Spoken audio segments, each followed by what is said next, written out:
You're a badass, creative, and unconventional person itching to start making some money online and go live up a dream like living in an off-grid forest cottage or escaping to another country. Maybe you're doing tarot readings, crafting gothic chainmail jewelry, molding devilish skull-shaped soaps, or selling witchy hats on Etsy or Stan. But there's this big question hanging over you. Is my online marketing niche too niche? Or is it not niche enough? And more importantly, what makes a good online marketing niche that'll help me make enough sales to give me a comfortable, secure, and livable income? Today, I'm breaking down the truth about online marketing niches for subcultural creatives like us. By the time you're done watching or listening, you'll know exactly what a good online marketing niche is and how to choose yours or feel satisfied with the one that you've already chosen.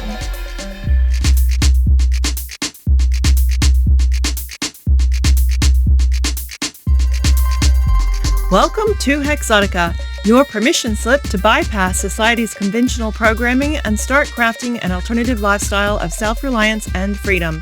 I'm your host, Christine, and this is episode 7. So welcome back to the podcast, everyone. I hope you had a lovely week, and I hope that you have had some spiritual significant shifts lately. I know I have. I record this podcast a week ahead.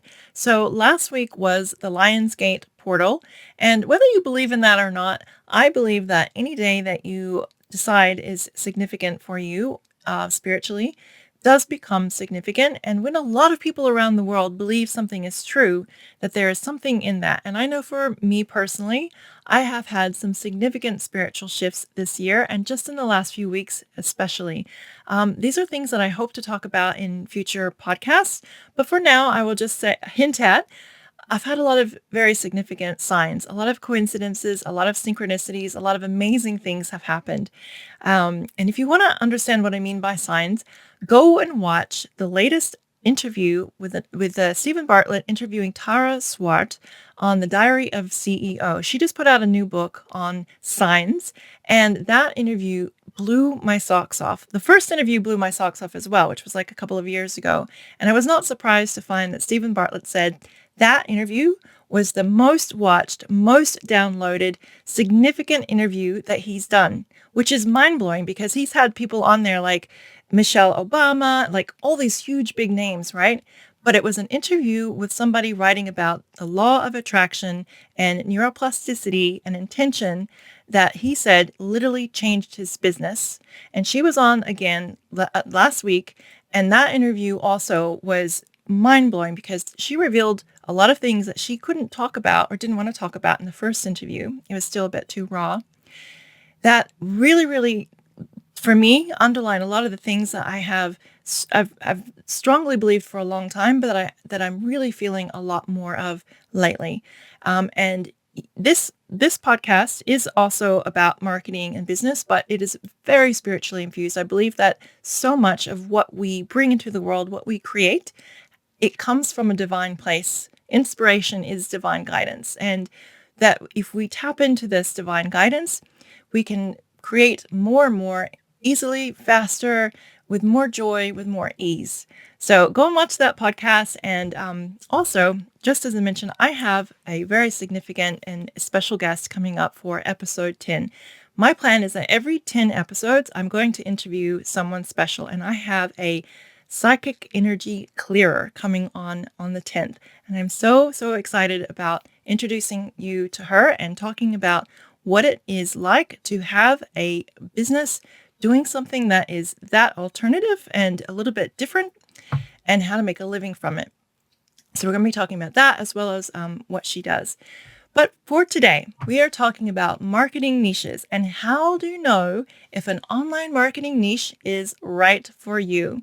So let's jump into the topic and let's dive into how do you make a marketing niche that is appropriate for your business and for you personally, because this is a question I know a lot of people get really stumped up on.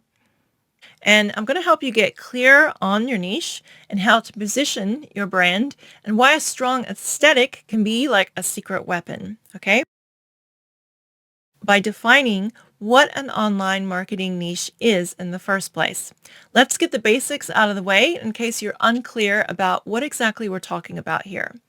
So, an online marketing niche is a specific, clearly defined segment of the market that a business focuses its products, services, and marketing efforts on. So instead of trying to appeal to everyone, a niche hones in on a particular audience with shared characteristics, needs, interests, or problems. So that's the formal way to define it, although many people would start with a thing being the niche. And that's okay too, but technically it's always going to be like a group of people.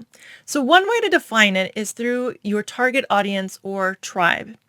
And everyone says, narrow your niche. And I'm sure you've heard it over and over again, narrow your niche. And there's good reason for that. Because if you try to appeal to everyone, you end up appealing to no one. So imagine a tarot reader who says, I read for everyone. And their site says they offer tarot, but the way they say it feels kind of generic, right? Nothing stands out. No one feels special reading generic copy. No one feels seen by that. Or like the tarot reading is made by someone like them, which can be a huge factor in how people purchase something that's one-on-one like tarot reading, right? People like to buy from people who are like them. So there's nothing unique about the reading service either. Now compare that to I do tarot readers for occultists, seekers, mystics, and practitioners in lux or light. That's specific. And it speaks directly to people who understand that type of practice. It's so specific, it may even repel people who are not seriously into tarot, which can be another strong point of difference from online competition. It can be a great way to stand out. Now you've got a tribe. You've got a message that speaks directly to them. That's the selling power of a well-defined niche. Let's take, for example, the tale of two different soaps, okay? Two different soap brands. Brand A is generic, white label, plain packaging, and a website that says natural soap. Like, sure, the product might be fine, but nothing about it sparks emotion or images, memories, or even a greater purpose or ideal. It's just bland, right? And then there's brand B, a witchy Eco-Lux soap company that wraps each bar in hand-illustrated moon phase designs, writes playful copy like cleanse away the day's chaos or something like that, and shares self-care rituals on Instagram. When someone buys from brand B, they're not just buying soap. They're buying into a whole vibe that says, this is my kind of people. And that's the difference. The vibe creates the connection. The niche makes it feel like home. And that's what transforms casual browsers into loyal superfans. A well-defined online marketing niche and brand vibe helps sell your stuff. So I want to share why niching down doesn't mean that you have to limit what you talk about or what you sell.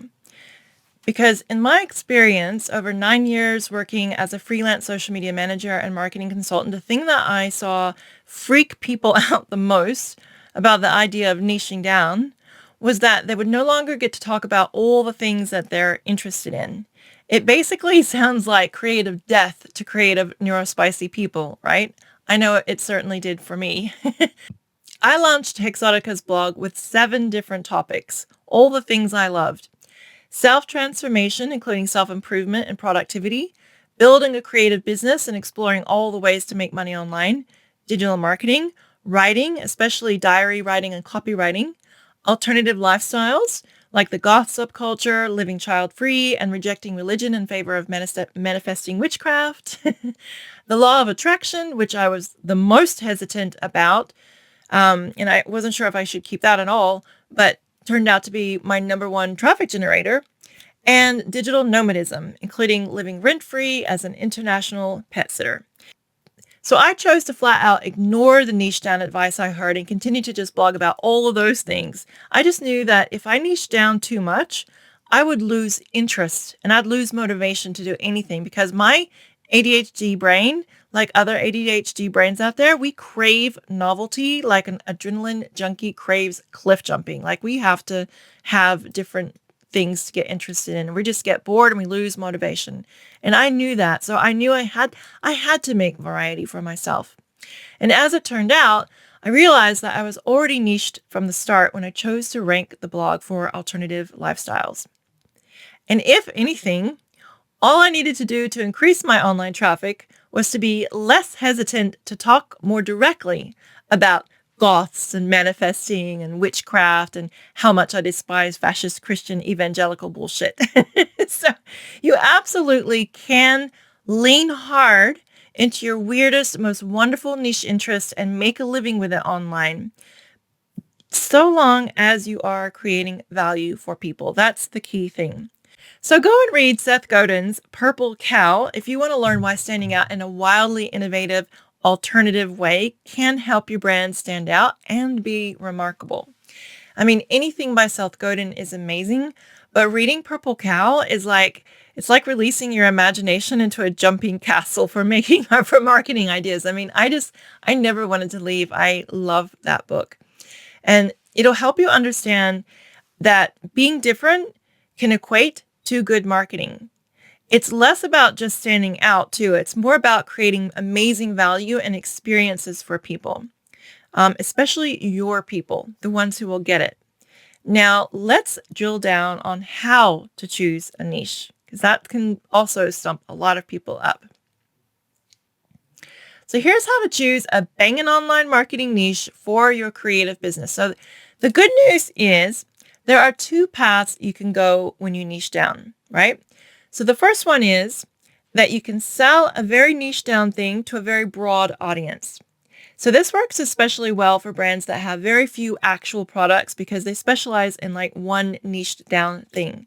So an example of this might be the Who Gives a Crap ethical toilet paper brand here in Australia.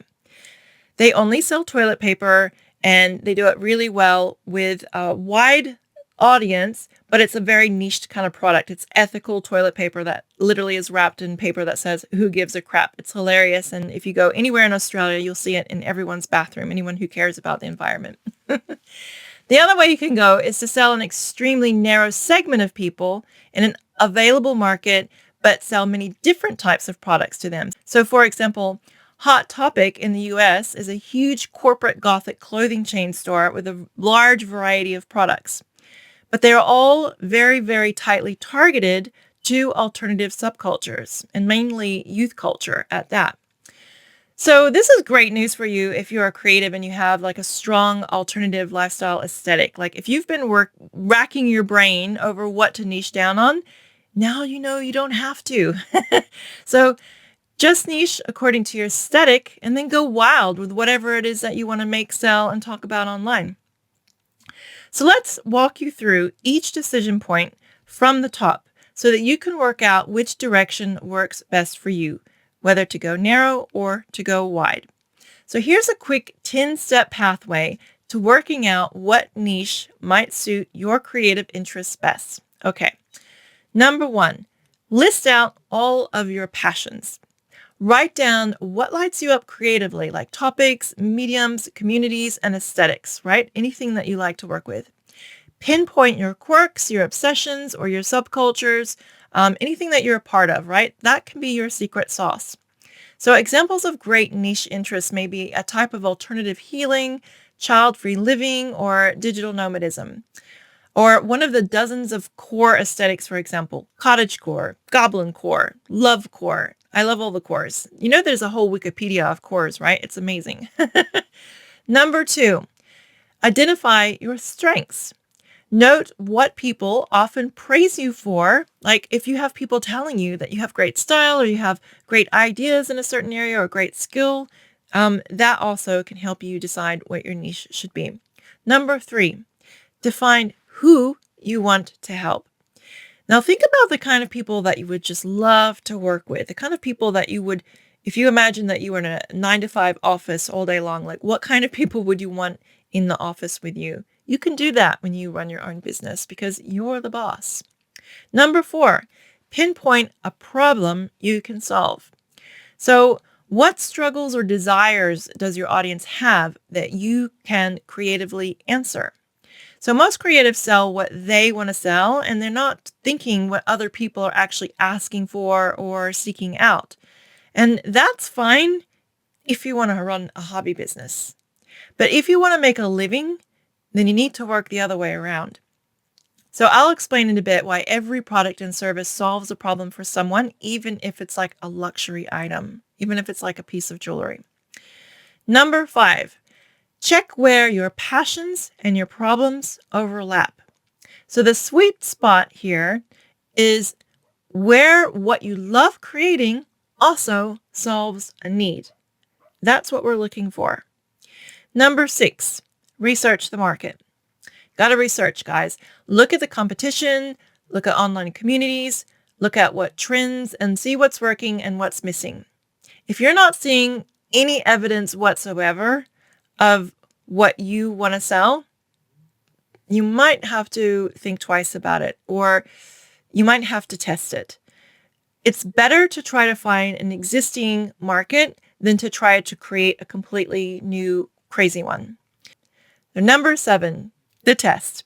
Test small offers or content and determine how many products or services that you want to offer. So you want to create something bite-sized first, like an ebook or a workshop or an art print or a post, and just put it online and see how your audience reacts to that. If you want to express your full creative range and you're not as financially strapped, then you can go wide with a multiple number of offerings, and you can test out which one your audience loves and which one sells best.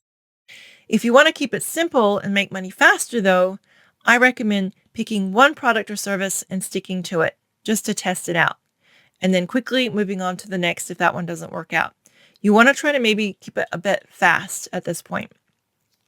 So this is by far the best way to start a new business. And then you can go wider once you've got something that is like a bestseller after you've worked out what you can rely on.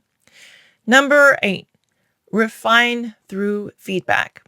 So you need to notice what resonates with your audience most and adjust from there. And what I mean by this is very much on a granular level, like what exact type of images resonate, what copy gets the best feedback, what words, what mood of content, like what special occasions, what topics, what messages, what stories. Your marketing is going to sharpen through practice, not theory. So you need to get out there and you need to start putting stuff out in order to test. And there needs to be a perpetual feedback loop where you're looking at what you put out and you're evaluating how it's being received by your target audience. So this is like the very essence of effectively niching down. If there's no vibe, your brand is not alive. So number 9, commit but stay flexible. Pick a direction and own it, knowing that you can evolve as your creativity grows. Once you get some positive feedback coming in, you can amplify what worked and you can ditch what didn't. But getting started selling something, anything, will give you more answers and insight than waiting and to try to think about what the perfect niche is. So I highly recommend focusing on speed at this point in your business. Number 10, keep a consistent brand vibe. This is the best, my favorite, because a weak, inconsistent brand looks like a lack of commitment, and it stinks of untrustworthiness. It's like instant sales repellent. So whatever you choose to do, I recommend investing in your vision to strengthen your brand from the start, if you can afford it, or as soon as you can afford it. Invest in a graphic designer to create a brand guide for you, for example. A brand guide is like a visual identity cheat sheet. It's making sure your brand always looks polished, professional, and instantly recognizable. It's what you give to contractors you hire out to help you work on your business, such as a virtual assistant or social media manager. I got to the point as being a social media manager where I would not work with clients who didn't have a professional guide because it was such a headache trying to work out. I'm not a graphic designer, right? I wasn't. So I didn't want to have to work out what colors or fonts it's just complete headache. So have a brand guide if you ever want to hire anyone or have someone to work with. A brand guide is going to consist of a logo, a set of fonts that reflect the personality of your brand, a brand color palette, and graphic design templates for all of your social media accounts, banners, cover images, and thumbnails. Next, you want to invest in a professional copywriter.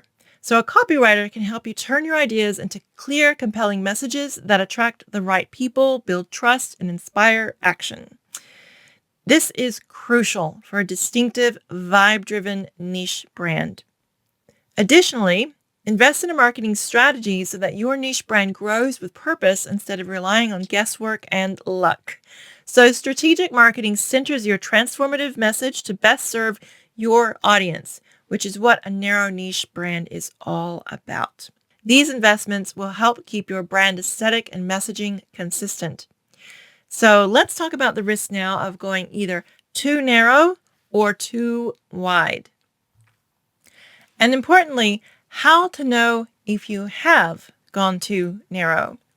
So going in too narrow could obviously shrink your audience too much, right?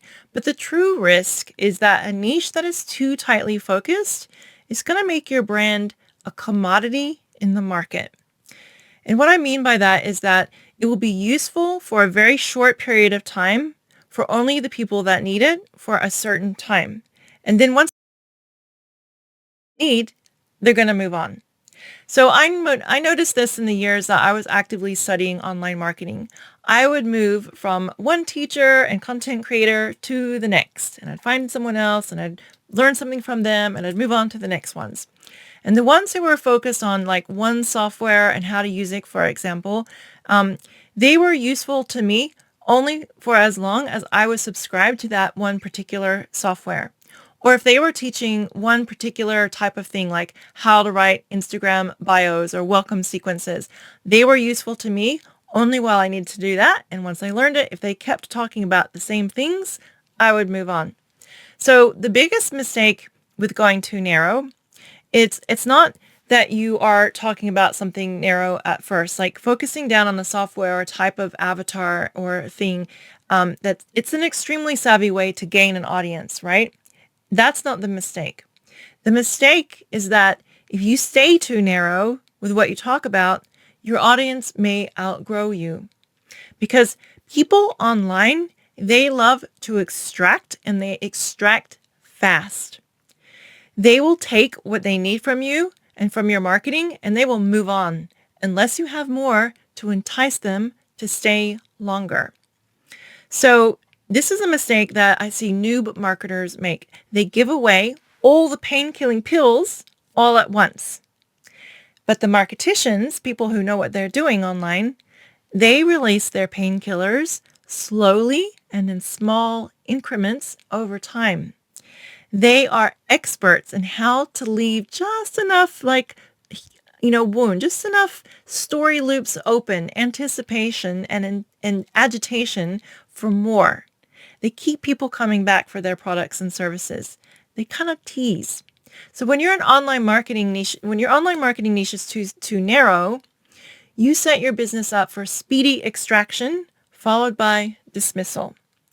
So for example, if you are niched down to helping women learn how to use Etsy, you may not want to make every single piece of content you create around how to sell on Etsy, because at any time, you may lose all the people who decide they're sick of Etsy's fees and they want to close shop, which happens a lot. Instead, it may be a good idea to expand on other topics that are still relevant to both using Etsy and to those who are not using Etsy. SEO, for example, or how to write persuasive sales copy for the shop listings. Now, if you're selling niche products, you could have your best sellers front and center, leading the way to gather an audience. And then in your email on the back end, you can direct subscribers to the benefits of your other products and talk about relevant topics to those as well. So the idea here is to niche down to gain an audience and then expand in order to keep them. Or let's say you're an acupuncturist. A great online marketing niche could be migraine relief.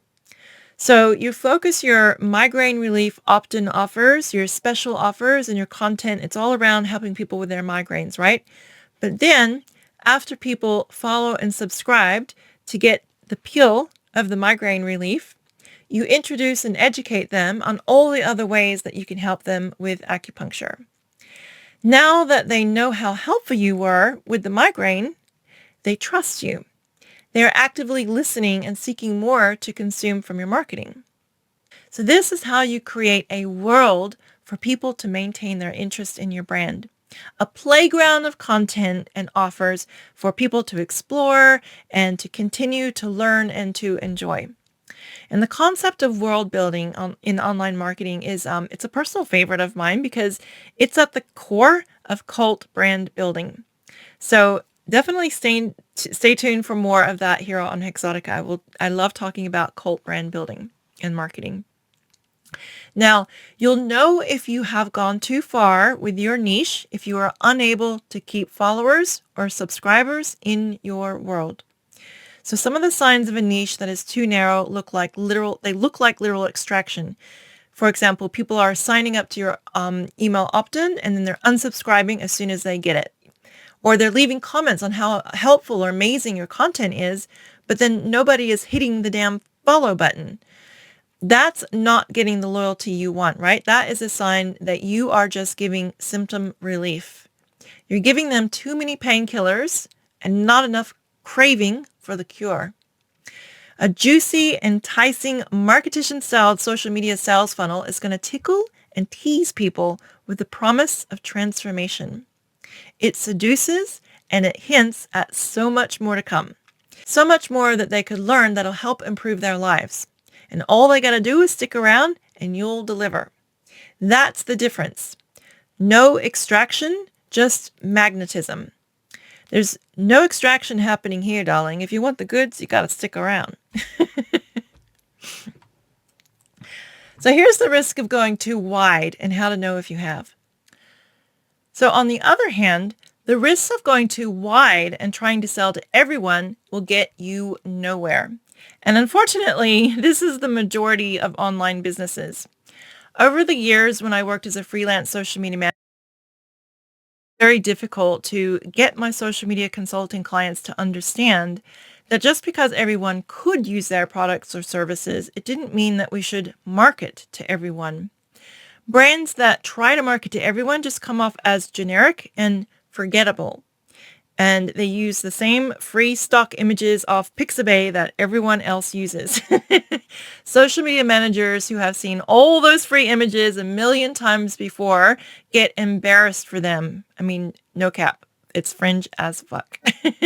And that's why there are so many boring sites. There are so many dead social media profiles, and there are so many frustrated social media managers feeling like they're getting paid to polish a turd. It never works. Except in cases where you are the pain relief to an acute pain point.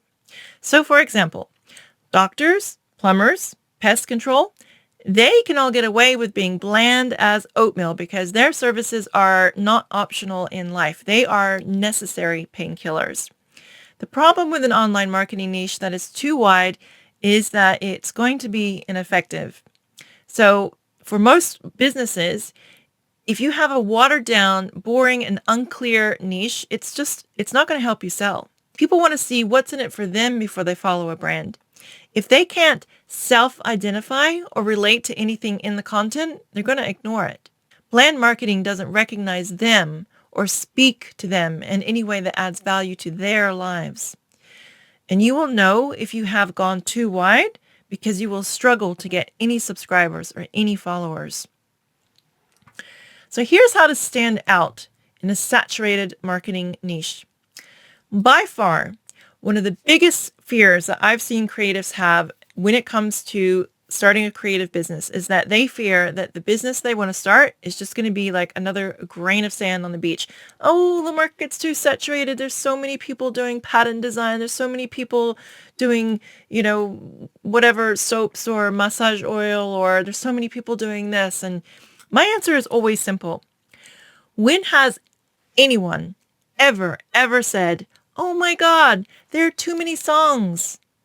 There will never be another hit. There's too many songs. We never say there are too many songs because every song is unique in some way. Whether it's the voice of the singer, or it's the mood, or it's the instruments, or it's the lyrics, every song is a unique combination and there's always room for another. Now, creative people should think of themselves like artists or musicians. You're always capable of sharing a unique gift to the world that no one else has ever offered. So saying that, making another song might not help you make a living, but you know what will? Solving problems. So this is why I want to talk about how a well-defined niche, it's a well-defined problem and a well-defined niche together. That's what the money-making potential is. If you make whatever it is that you are selling, if you make it feel like a pain relief, you'll always keep people interested in it. So here's the thing to remember, and that's easy to confuse about what you're selling within a subculture like witches or cottagecore enthusiasts. It's not just about who your audience may be. It's about what they want and what problems you solve for them.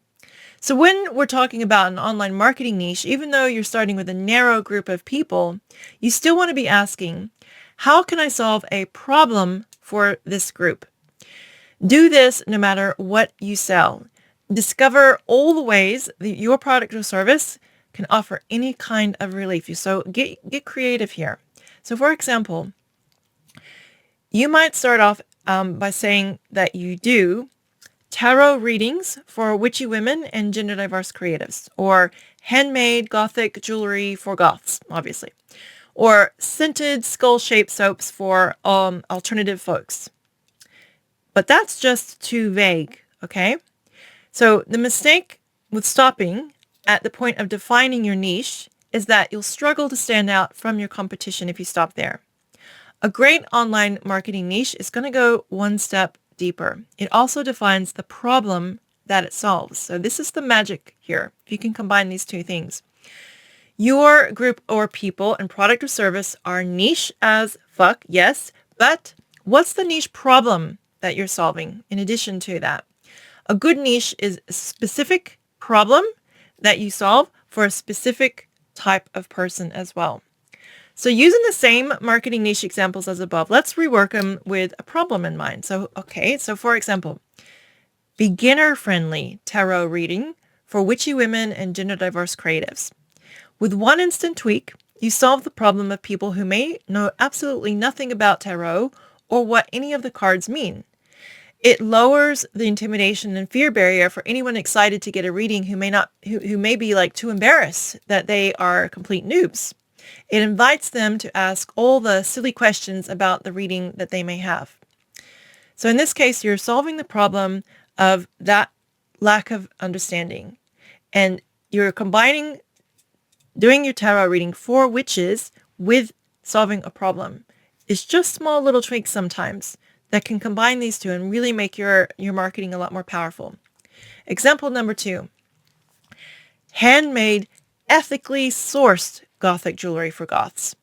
Because many people do not want to buy anything made of materials that aren't vegan or that can't ensure that no animals were harmed. Glue, feathers, taxidermy jewelry, for example. So this is a problem for people. And I knew as a gothic jewelry designer over the years, like I would just be making jewelry and it's all good, right? But then there are people who were like, they cannot wear certain materials. They cannot buy things that go against their ethical beliefs. That is an entire group that has a problem with a very particular thing. And if you can solve for that problem with what you do, you're not only helping them, but also makes you stand out from everyone else that does the same thing. Example number 3, scented skull-shaped soaps for alternative folks with sensitive skin. This targets all the people who suffer from high sensitivity to chemicals or perfumes commonly used in soaps.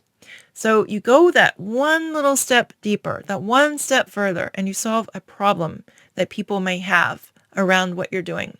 So in each case, the type of person being targeted is already crazy niche, right? But with that one small additional shift in targeting and a problem as well, the product or service gets rocket launched above the competition. This is called online marketing niche positioning. Positioning can be that one small difference that helps your brand always stand out. Your product or service becomes the savior for the people who have that unique problem. So even when you think, well, hang on, Christine, my art is wire-based images of cauldrons and mushrooms. Like, what kind of problem is that going to solve, right? Listen to what your customers and admirers are asking for you, and you will soon find out. Do they ask, for example, I need it as soon as possible for a birthday. Can you express post it? That's a problem. So you can add express delivered with love to every mention of art and instantly stand out from your competition. And this is exactly what the owner of Berserk Clothing did here in Australia many years ago. And one of the reasons why her online alternative clothing shop became so successful when many others have failed. Berserk Clothing is like the biggest online alternative clothing retailer here in Australia, in case you're American, you don't know about it. She never even bothered with normal, slower postage rates. Everything was going express, end of story. Freaking brilliant choice. I remember the day I heard that, I was like, that's a USP, a really good USP. 20 years later, Berserk has become the largest online alternative clothing retailer here in all of Australia because of that one problem-solving tweak on top of what she did. There were other online alternative clothing retailers at the time, but she was just solving one of the biggest problems that people had, speed and the ability to get it to the door without worrying about it. So think like that. Think creatively about what problems you are solving and add that to your niche, and it will be like absolute rocket juice. So, Chicky Boo, are you ready to create your online marketing niche and build your badass alternative business? Over the years, I've seen so many brilliant creatives wrestle with this idea of trying to find their niche. And it's not that they aren't talented. It's turning all their creative ideas and all these passions into one confident direction. It can feel so overwhelming, right? And that's why I created the Swan Academy. It's your space to get the clarity you've been craving and the confidence to finally use your own voice. Together, we'll uncover and create your niche. So we'll dial in your unique vibe and we'll craft a transformative, message-driven marketing strategy that doesn't just sell, but that also feels like you. A brand that not only attracts dream clients and customers, but that also feels like deeply authentic and aligned with your creative spirit. Something that you can really throw your heart into, that you can keep nurturing with joy, stay motivated at, and keep watching with fun, having fun, and seeing it flourish for years to come. So if you're ready for personal support, you can apply by clicking the link below in the show notes. Or if you're not ready for that yet, you can dip your toes in first by grabbing my free Swan Transformation Marketing Strategy Guidebook, and it will help you kickstart your online empire today. So it's a free 30-page PDF printable resource guide of every single step you start, grow, and run an online business in chronological order with pirates. I've also included all the mindset, goal setting, and weekly self-coaching steps that you'll need to build self-trust as you scale your business. So click the link below in the show notes, or if you can remember while you're driving or busy, go to swan.hexotica.link. And you can sign up there and you'll be automatically added to my weekly newsletter, The Inner Sanctum, to get notified of all upcoming episodes. Thank you so much for joining me here on Hexotica. I hope that has given you some clarity on how to find a niche for your new creative business, or given you the confidence to stick with the niche that you have already chosen. Join me next week where we're going to be talking about how to build a website with funnels, one of my personal favorite topics, and something that I hope to help you to make a website the right way from the start. Until then, have a great week. Thank you and bye.